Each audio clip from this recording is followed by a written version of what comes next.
So hello. Right now I'm going to talk about the speech about entitled "The Filipinos Were Dying For" by Benigno Aquino Jr. So before reading the question, there are five questions.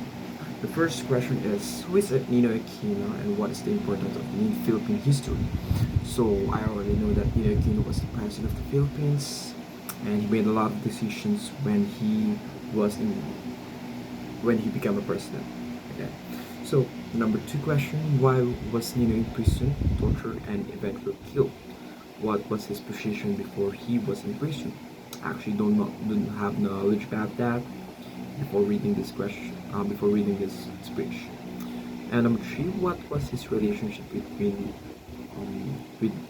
President Ferdinand Marcos? I know they are just enemies to each other.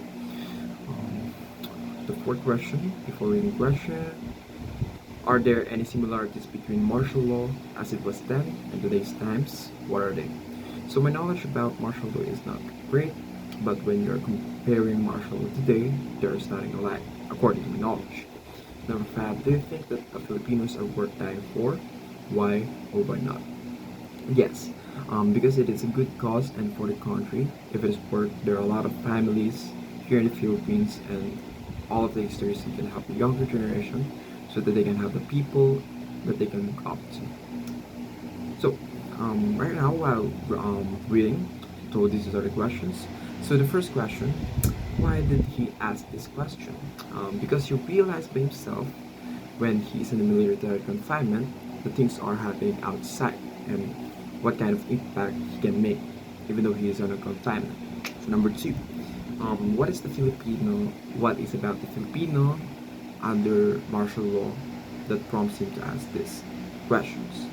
There are a lot of people is suffering on what is happening during the martial law rule.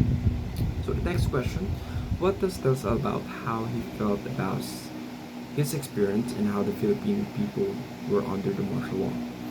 So the feeling that we can even imagine, we can say that all kinds of suffering is they need to conquer during the martial law rules.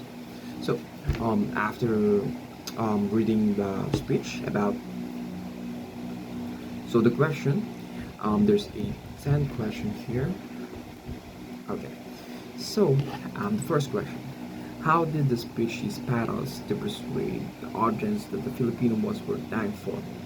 So I see it in the second, in the last paragraph, that Aquino is explaining how soldiers for their loving country. So you can see that they make a similarity on it Marcus that is become also a soldier. So number two, how did the speech use focus to persuade the audience that Filipino was worth dying for?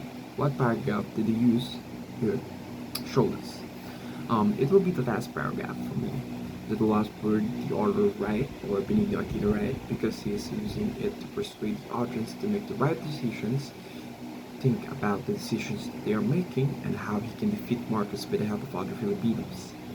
And the next question, number three, how does the speech use elements to persuade the audience that the Filipino was worth dying for, and what paragraph did he use to show this? So, I saw it in the number three, or the third before the last paragraph, because he explaining that this on what is happening to him and what kind of suffering he has been through, so the audience would think that this is the reason why the author wrote the speech of Ninoy Aquino. So, next question, number four, in paragraph 6, Aquino describes the Filipino side as he loves freedom, but puts the highest premium on human life and human dignity. Do you agree with Ninoy Aquino's given today's situation? Why or why not? For me, it's no, because we can see for today, there are a lot of people who have freedom, so there are a lot of opportunities that they can make. That's it. So number five, do you think that Filipinos are still largely passive when it comes to perceived violence done by the state? Why do you think it is? So right now, I'm experienced in observing the action of the Filipinos right now. They are not passive; they are taking action as soon as possible. Number six, what is about Ninoy Aquino's speech that inspired people? Do you feel inspired as well? Why or why not? I'm going to say I'm a little bit, or I'm going to say I'm a little bit inspired.